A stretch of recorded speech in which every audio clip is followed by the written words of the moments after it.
people that cared about me. My mom, she was my hero. And I realize that when disappointment shows up today, just maybe the universe may have something better in mind for you.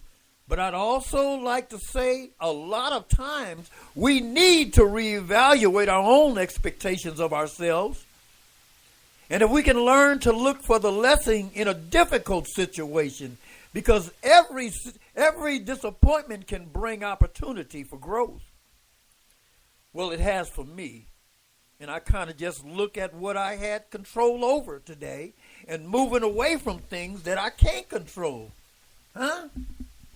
Don't allow yourself to be a victim anymore. And it's also not cool to hold on to resentment. I did that a lot when I was growing up and watching stepfather beat mom. I actually hated this man for many years. I felt this way. But I had to learn as I got clean and sober to talk about it, forgive him, and move on. But through that, I found solace in the work that I do, which is counseling men who have anger issues. And to those who are going through disappointments, there's a light at the end of the tunnel. Just take your time and approach this new challenge in your life. I'm here to tell you that you can find an open door.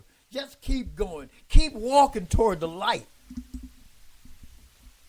I want to thank y'all for joining me today for Gaining Ground.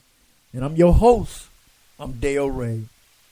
I'll be broadcasting at least once or twice a week for sure. I'll bring it to you.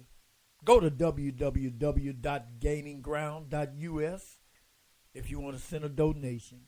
And if you just look around, you can see many people who have plowed through serious adversities and disappointments. And if you can gain strength from other people's journeys, then you are on your way and moving toward a great future. To Hell and Back is a book about my journey into hell of drug addiction. And in my book, I share valuable truths and insights after going through so much heartache, so much storms in my life. And my message is positive. I really want to thank y'all for joining me. I want to say it's not wrong to feel disappointed, but what do we do with it? Once the sting of disappointment begins to lessen, it's a great time to take stock of your motivations. That's what I had to do when my oldest daughter, Mary, died. It shook me to the core. But I got to say to my listeners that there is no magic number of times you try something before it either works or you just quit trying. But you can still look in the mirror and say, I gave it my best shot today. Now let me move on. Don't let that dead dream hoover over your life.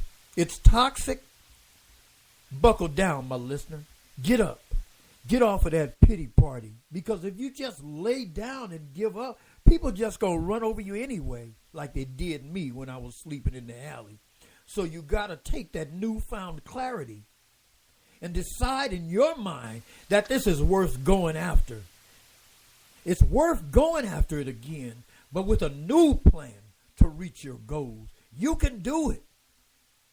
I was a crack addict for over 20 years, and every time I tried to get clean, I would put together a week and relapse, get up again, get a month clean, and then another relapse. But I never gave up. I continued to get up and shake the dust off my foot. I did that until I was able to finally walk. And here I am today with 12 years clean through the grace of God. And when you get knocked down, my listeners, if you get knocked down by life's curves, get up. Get up swinging again. No pain, no gain. That's what I've learned. And today I am a life coach and a mentor to teens at risk. I'm also a certified anger management counselor. I don't know about you, but I'm going to be on my way to my destiny. Don't sacrifice your personal confidence while you are trying to win, but you can have the belief in your own abilities. And even when no one else believes in you, believe in yourself. And I can remember as I was getting clean, I can hear the whispers behind my back.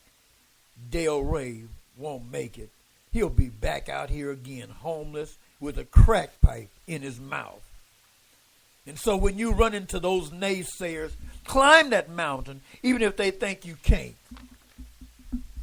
To those out there who can relate to disappointments, take the bitter with the sweet.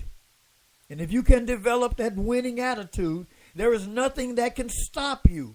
Be persistent. Try to be a little bit more patient. And facing that track of possibilities means that you will not be defeated, no matter what.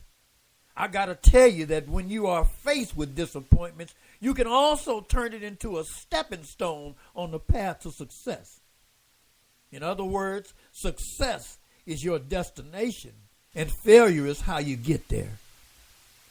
I want to share with my listeners that I've lost over 20 relatives since 1980 from drugs and alcohol. That's a lot, y'all. So I know disappointment. And I just want to share these adversities with others, hoping to be a light and a guide, to say still you can rise, still you can find that inner peace and optimism to go another round. I want to say God bless y'all. Thank y'all for joining me today.